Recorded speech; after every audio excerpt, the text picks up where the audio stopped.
None, I said, steady as glass. The word tasted like rust, but I didn't blink. The CTO had just asked in front of the entire leadership offsite what kind of stock package I was sitting on. I told the truth.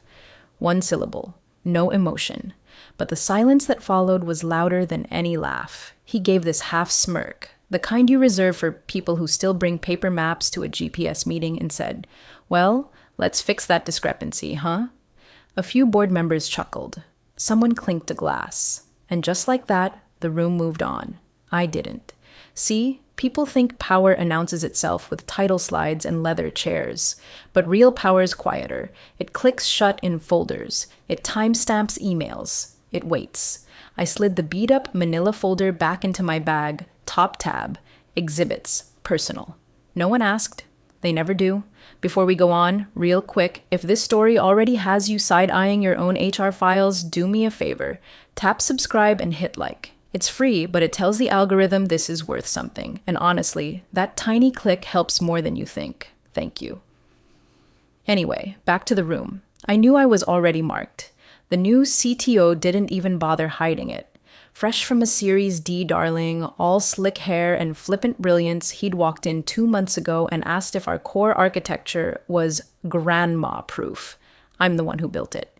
He said it with a grin, like a punchline only he found funny. I logged it, along with everything else. So when he circled back to the board Q&A saying something about equity holders driving innovation, I saw the setup before the question left his mouth. I answered plainly, none. Not yet. Not hoping to, just the truth. And in that moment, I watched him write me off in real time. I wasn't a stakeholder. I was a placeholder. The truth is, I'd asked for equity. Twice. Once after our second patent approval, once after the product hit 100K users. Both times, the CFO smiled like I was asking for sprinkles on a filet mignon. Said we could revisit at the right milestone. Then they promoted 2 guys whose biggest contribution was breaking the CI pipeline for a week straight. But it was fine. I wasn't here to decorate the org chart. I was here to build. And what I built, I kept receipts on. What they didn't know, what no one in that damned lakeside conference room knew, was that none didn't mean nothing. My options weren't shares. They were patents. 12 of them. Quietly filed. Methodically structured. Tied not to the company, but to me. My name, my clauses, my fallback if I ever became, in their words, redundant. And I could already feel it happening. The shift. The silence when I entered a room. The way my roadmap presentations got shortened, then skipped. The way my Slack DMs got colder, like I'd caught a professional disease. The symptoms were all there. This wasn't my first layoff dance. But what they didn't understand is I'd been choreographing my own steps. That day after the Q&A, I went back to my hotel room, locked the door, and opened my personal laptop. Pulled up the folder labeled Clean Transfer Drafts. Scanned the 12 patents, all filed through my own counsel. All housed under my little Delaware LLC, benign name, nothing flashy, and each with the same escape hatch clause. License terminates if I'm let go without cause. Ownership reverts to me. No approval needed, just a form and a clock. The CTO thought he was the only one who understood leverage. He thought stock was the only kind of stake that mattered, but stock is a vote. Patents are a voice, and mine were about to get very, very loud. They scheduled the realignment meeting for 4:15 p.m. on a Thursday. That's how you know it's personal. Friday layoffs are for spreadsheets. Thursday afternoons are for theater. I walked in with my laptop, a legal pad, and exactly 0 illusions. The HR director was already in the room. She gave me a pity smile like I'd dropped my ice cream cone. The CTO, of course, was mysteriously caught in another meeting. I didn't bother asking who else had been cut. When they call it a realignment, what they mean is, we pushed you out and gave the guy with the podcast a raise. They read from a script, soft and paper thin.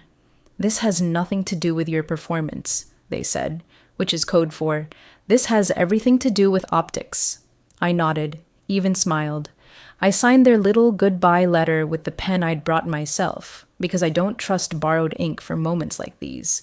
Then I opened my bag, took out a single envelope, certified mail already prepped, and slid it across the table to the in-house counsel like I was tipping a waiter.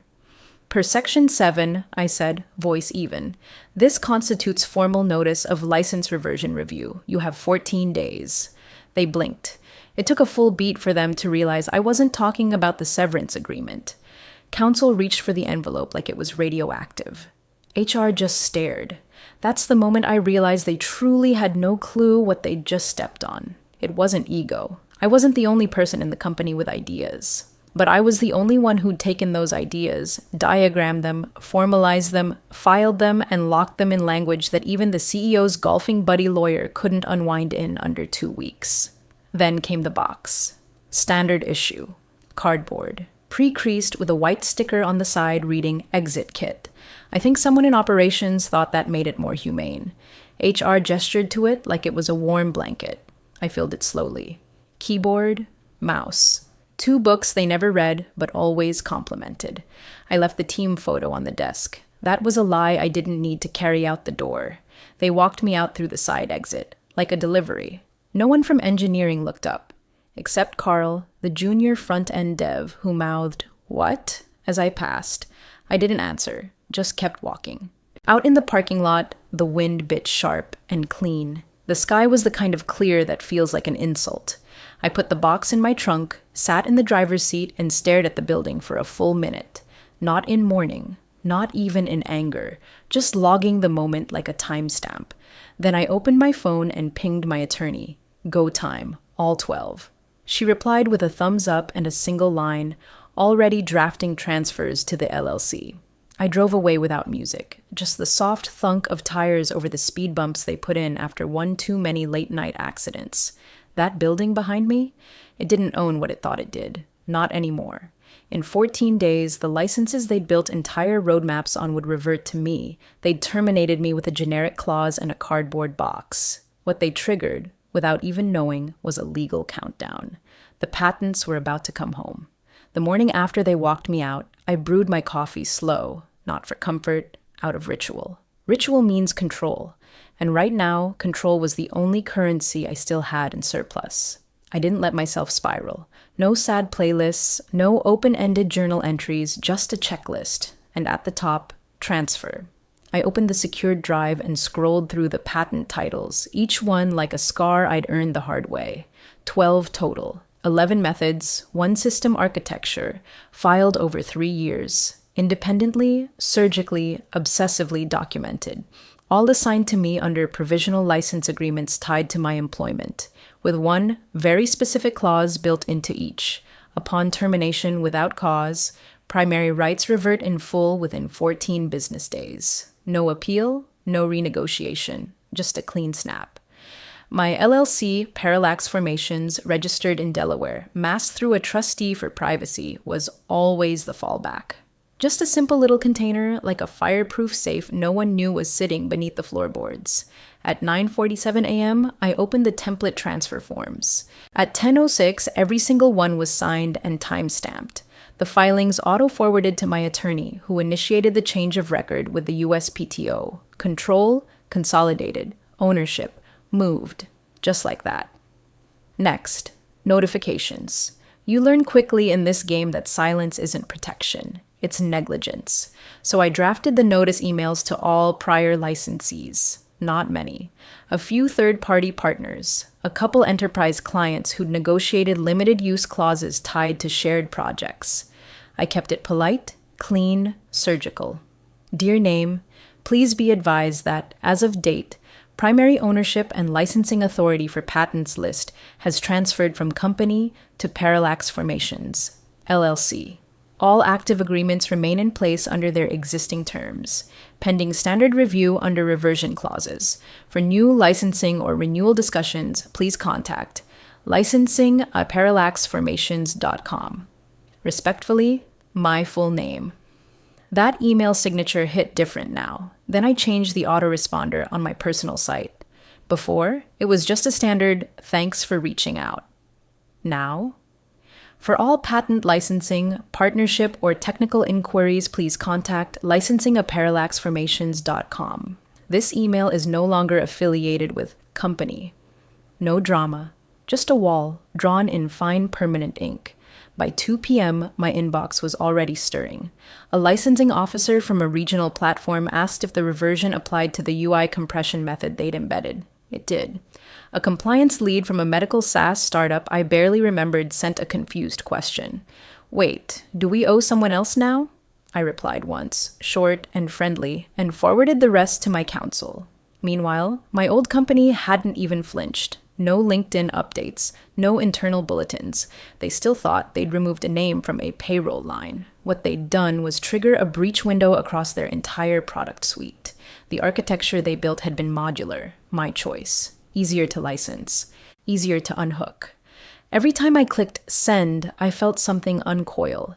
Grief didn't get a seat at this table. It showed up, sure, knocking with its usual speeches about loyalty and wasted time.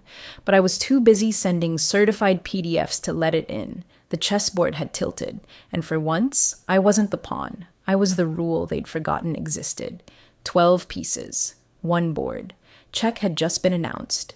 I didn't want to build a shrine. I wanted to build a mirror, something so clean, so undeniable that when people looked at it, they'd have no choice but to see whose fingerprints were all over their work. So I built the library. No branding, no fluff, just code. Modular, elegant, deeply annotated. Every method, every system architecture component rewritten from scratch based on the same foundational principles as the patents now housed under Parallax. I used clear file names, simple API calls, and most importantly, documentation that actually taught, not just listed. My old company used to bury logic in business jargon. I stripped that out like rot. By week's end, it was live on GitLab under a fair use license. MIT inspired, but with one clause that couldn't be overlooked.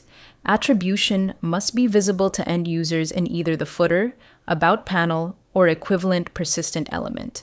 Removal or obfuscation constitutes license termination. I didn't bury it in fine print. It was line 3. You couldn't miss it unless you were trying to, and anyone who did try would hit the failsafe.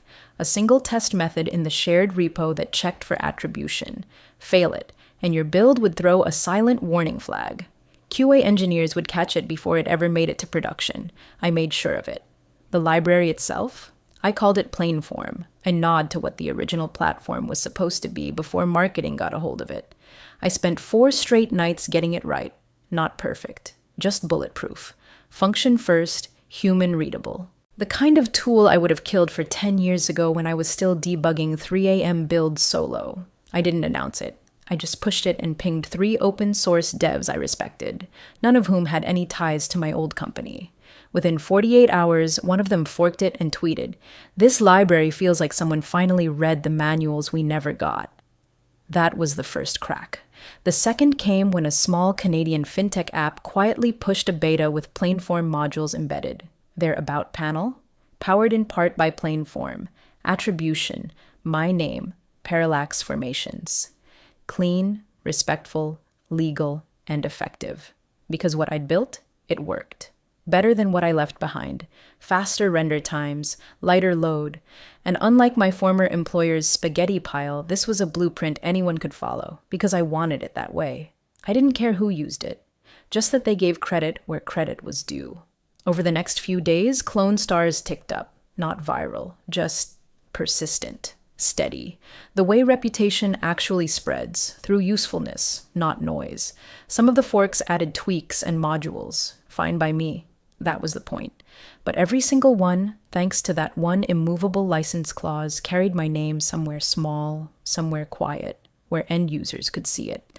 It wasn't revenge. It wasn't glory. It was infrastructure. And infrastructure doesn't beg to be noticed. It just refuses to be ignored. My old company had gatekept for years, treating architecture like a kingdom, hoarding access and stamping every page with their watermark. I built a road, paved it smooth, lined it with working lights, and at the end of it, I left a single sign, PlainForm, by my name, attribution required. They built walls. I left the door open. And the market? It knows how to walk through. The first time I saw it, I laughed so hard I had to set my coffee down. A screenshot, grainy but clear, circulating in a dev Slack I still had eyes on through an old side email. It was a beta release from Rindle, one of our loudest competitors, their shiny new UI, sleek as ever. And down at the very bottom, right where your eye lands just before you close the tab, powered by my name, licensed via PlainForm. In gray text, small but not small enough. They hadn't customized it, not even a little, which told me two things. One, they were moving fast, and two, they didn't have time to build their own system. That meant urgency. That meant adoption. That meant momentum was already slipping from the hands of the people who'd fired me and straight into mine. By the end of the week, the repo had 470 stars, forked 112 times. 10 separate threads opened with titles like Integration Tips and Best Practices for Attribution Placement. The second one cracked me up. It used the exact language I'd proposed in our product design review 6 months prior, the one the CTO dismissed with a casual, "That's too academic." Now, devs were copy-pasting it into production with the reverence of gospel. The irony was so thick you could spread it on toast. I lurked the issue threads, watched names I recognized, some who'd never responded to my DMs, debating performance deltas and config options like I hadn't spent the last year begging for a build freeze to fix that very thing. They were quoting me, verbatim, without knowing it. My old diagrams, stripped of logos, were getting ported into Notion docs and Figma boards at startups I'd never spoken to. It was like watching ghosts reenact your past life, only this time you weren't being talked over. One thread in particular stuck with me. A DevOps engineer from a Brazilian analytics firm wrote, "Finally, someone documented this the way real engineers think." He didn't know who I was. Didn't care, but that comment hit harder than any peer review I ever got from my old team. Meanwhile, back at my former employer, the silence was deafening. No counter release, no smug Medium post, not even a bug fix announcement, which told me exactly what I needed to know. They saw it, and they didn't have an answer. Because here's the truth. Most companies aren't agile. They're scared of moving too fast, too loud, too far from the plan. I was no longer their plan. And now the plan was slipping away. I got a ping from a recruiter at a firm that used to poach from us like vultures. The message was polite, friendly, too friendly. "We're exploring some integrations and noticed your name on quite a few builds. Would love to connect." Translation: "You have leverage now. Can we buy it off you?" I declined, because this wasn't about cash, not anymore. It was about visibility. That attribution line, silent, humble, low res, was doing the work of 1,000 resumes, not just in one app, not even in one market, but everywhere. Health tech, edu platforms. Hell, even a climate data NGO had dropped PlainForm into their mobile site and included my name in the onboarding splash screen. The CTO once told me, "Real architecture is invisible." I used to believe him, until I realized that invisibility was just what people like him relied on to steal credit. Well, not anymore. My work was visible now, in footers, in menus, in metadata, and for once, no one could talk over it. No one could push it into a Jira backlog and forget it existed. They built a system to forget me. I built one that remembered itself. They thought they could sneak it in. 2 weeks after PlainForm started showing up in competitor betas, I caught wind that my old company, let's call them Virex, had quietly folded sections of it into their new modular rewrite. No press, no changelog mentions. Just buried commits with obfuscated variable names and my attribution line stripped clean. They didn't even fork it. They copied it. Whole files, line for line, and then they did what they always do. Rewrote just enough to pretend it was original. But code has fingerprints, logic has rhythm, and QA has rules. I wouldn't have even noticed if not for an anonymous pull request on the PlainForm repo. Someone asking if the core modules were meant to throw a fail flag when attribution was missing. The language was careful, too careful. I traced the user to an IP block linked to Virex's offshore QA partner. Sloppy. Turns out, my license checker did exactly what I built it to do. When they tried to integrate the stripped version into their build pipeline, the validator tripped. Internal QA flagged it. Because even outside companies know what their own risk profile looks like. And this wasn't just risk. It was theft. Wearing a trench coat made of arrogance. The internal scramble must have been magnificent. A day later, a former engineering manager, one of the decent ones, texted me, just a screenshot, an internal Slack message from their QA lead, blocking launch, license non-compliance, attribution clause hit. No emoji, no reaction, just a hard stop. The next blow came quieter, but deeper. Their largest enterprise client paused renewal. Not canceled, not yet. Just seeking clarification on IP integrity. A polite way of saying, prove this is yours or we walk. And then came the kill shot. Their liability insurer sent a formal request. Please confirm current patent ownership and active licensing rights for components listed in Appendix B. Documentation must be delivered within 48 hours to maintain coverage. Appendix B was nearly all mine. No response meant policy lapse. And without coverage, Virex couldn't ship. Their CTO could swagger all he wanted on earnings calls, but without insurance, a single IP claim could crater them.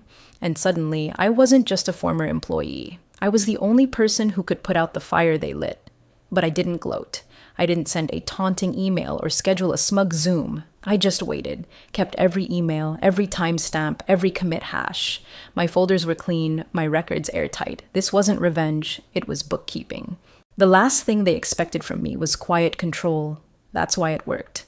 While they panicked in boardrooms and passed around redacted PDFs, I did nothing. Just refreshed my inbox, watched the clock, and let the squeeze do its work. Because here's the thing. You can't run fast and hide footprints at the same time. And the second they tried to erase me, they stopped moving forward. That's what happens when your innovation depends on a name you tried to delete. Turns out, stripping attribution strips more than a footer. It strips stability, it strips coverage, it strips trust. And all I had to do was let the license do what licenses do. The email came in at 6:12 a.m., subject line, request for urgent discussion, IP clarification. No greeting, just a meeting link and a block of names that looked like someone had dumped the entire Virex leadership tree into Outlook and hit send. The kind of list you only use when legal's pacing and someone in finance is whispering the word exposure. I poured my coffee, took my time. At 6:27, I clicked the link. 7 faces stared back at me, puffy-eyed, over-caffeinated, and trying way too hard not to look desperate. The CTO was there, of course, jaw set like he was chewing gravel. Legal, compliance, insurance liaison, and 2 board members I hadn't seen since the last roadmap review they ignored. Thank you for joining. Legal started, too polite. We're hoping to resolve a few licensing questions directly. I let the silence stretch until it got awkward. Then, sure, I said. Let's talk terms. They danced around it at first, obfuscating language. Harmonization of assets. Long-term alignment. I've seen toddlers negotiate with more grace.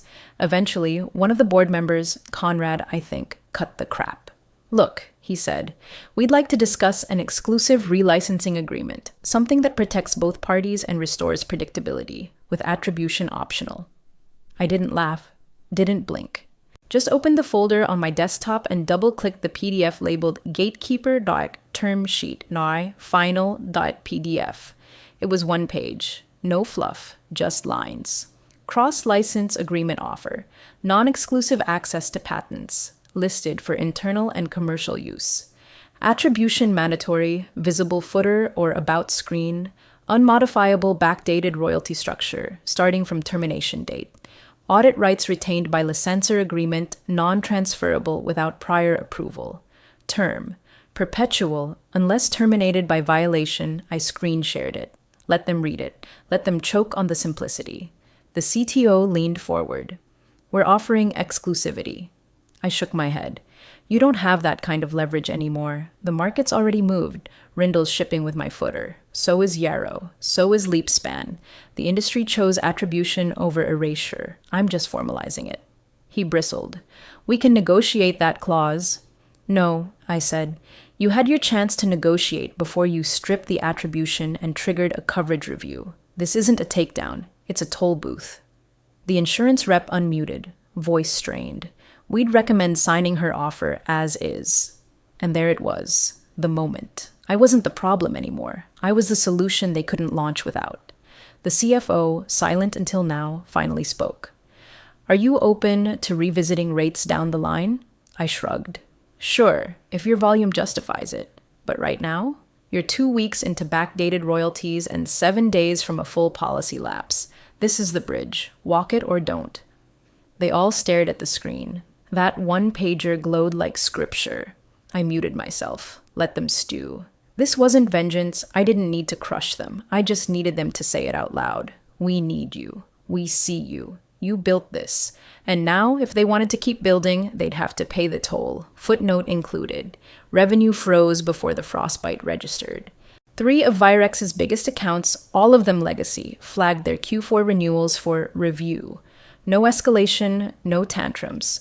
Just polite corporate dread disguised as delay. And that's what made it dangerous. Nobody panics when a client yells. But when they go quiet, that's blood in the water. Meanwhile, LeapSpan launched their public beta, front page of Product Hunt. Smooth, snappy, with performance benchmarks Virex used to brag about, before they gutted the team that made them possible. And there it was, clear as daylight in their About panel, powered in part by PlainForm. Attribution, my name, Parallax Formations, LLC. Small, gray, unmissable. The same week, Rindle pushed a major update and added a new section to their investor deck. Infrastructure stability through open licensing.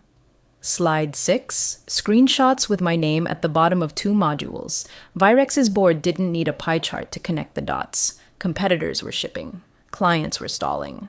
Legal was sweating.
And that PDF I sent, still unsigned, still sitting in someone's to-review folder while their internal compliance logs quietly filled with red flags. Internally, they called it the gap. The window between when their last deploy was rolled back and when the next one could pass QA. But nobody wanted to admit what it really was. A vacuum. Of leadership. Of architecture. Of options. I heard from someone on the inside, anonymously, through a back channel, that engineering was throttled. Features were finished but couldn't be released, not without risking exposure, not without license coverage, not without me. And now investors were asking questions, the kind with teeth. Why does your competitor's footer have her name? Is your IP defensible? Why did you remove the attribution clause? On a Friday afternoon call, the CTO tried to save face. We're negotiating. We won't be strong-armed into permanent credit lines just because... That's when counsel cut in. Quiet voice, no camera. Just audio, like a ghost in the room. We have to sign her paper. 3 seconds of dead silence. And just like that, the room shifted. Not outwardly, but internally, you could feel it, like pressure dropping before a storm. Everyone saw what it meant. The debate was over. Not because they agreed, but because the math had turned.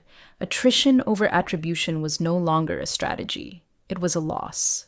I didn't celebrate. I didn't crack a grin or pour a drink or send a smirking emoji to anyone. I just opened the PDF again, made sure the date still aligned, and left it untouched. No edits, no sweeteners, no ego. Because what mattered wasn't the signature. It was the shift. The tremor that had lived in my hands for months, the one that started the day they boxed up my desk, had stopped. Not because they apologized, but because they couldn't move without me. They thought they'd written me out. Turns out I was the code that wouldn't compile without attribution. And now they knew it too. The official investor update was scheduled for 10 watts a.m., but I knew they'd start late. These things always do. Too many suits trying to squeeze optimism into a quarterly slide deck padded with half-finished roadmaps and delays framed as pivots. I didn't dial in. Didn't need to. Word would find its way to me eventually. And it did. At 10:47 on the dot, via a forwarded transcript from someone who still believed in right and wrong. The line came halfway through the call, quiet but unmistakable. No dramatic pause, no forced apology. "She owns the claims," counsel said. 3 words. Dry, clinical, devastating. You could feel the recalibration ripple through the audio, projected revenue forecasts crumbling in the background, shareholder optimism deflating behind practiced smiles. The CTO didn't speak. He couldn't. Not after doubling down for weeks on containment. Not after the insurers demanded proof and got silence. I'd already countersigned the agreement hours earlier. My terms didn't change. Non-exclusive cross-license, attribution permanent, visible, non-negotiable, royalties backdated to my termination date, audit rights for all current and future builds. It wasn't revenge, it was clarity.